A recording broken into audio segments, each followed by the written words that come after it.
रामलाल जी नमस्कार। नमस्कार नमस्कार, बैठो।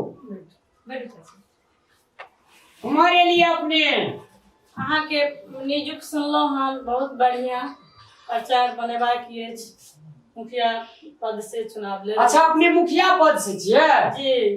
कौन ग्राम पंचायत? तिरहुता ग्राम पंचायत। अच्छा, तिरहुता ग्राम पंचायत। जी। अपने प्रचार बनेबे? जी, प्रचार बनेबे। पूरे पंचायत में प्रचार घुरेबे?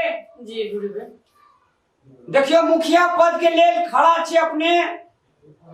हम सब खुशी भेलौ एकटा महिला भ क अपने जे संघर्ष कर रहल छियै, बहुत बहुत धन्यवादक पात्र छी अपने। जी। अपने जे छै जनता के दुख नहीं देबे, जीतबे त अपने जनता के दुख में सुख में 24 घंटा अपने हाजिर रहबे। जी। आ तिरहुत के ग्राम पंचायत के जनता लोकनिक से हम निवेदन करबे जे अपने सब एकटा महिला उम्मीदवार छथिन मुखिया पद के, हुनका अपने सब भारी से भारी मत द के विजय बनेबे से अपने सबसे आग्रह करै छी। एकरा दिया हम आग्रह करती ना।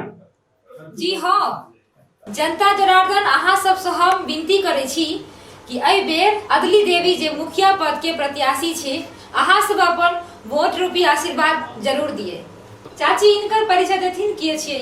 ये चंद्रमोहन छे, हमर लड़का छे। अहाँ के बेटा छथिन? जी जी जी। वो गैस होम डिलीवरी करवावे छथिन, घरे घरे गैस मतलब गैस पहुंचावे छथिन। चंद्रमोहन जी, जहिना अपने घरे घरे गैस पहुंचावे छे, तहिना अहाँ के मम्मी अगर मुखिया में जीते अपने घरे घरे जनता के दुख सुख में साथ रहबे और घरे घरे विकासों के हाथ बटेबे। बहुत बहुत धन्यवाद। Welcome, thank you very much.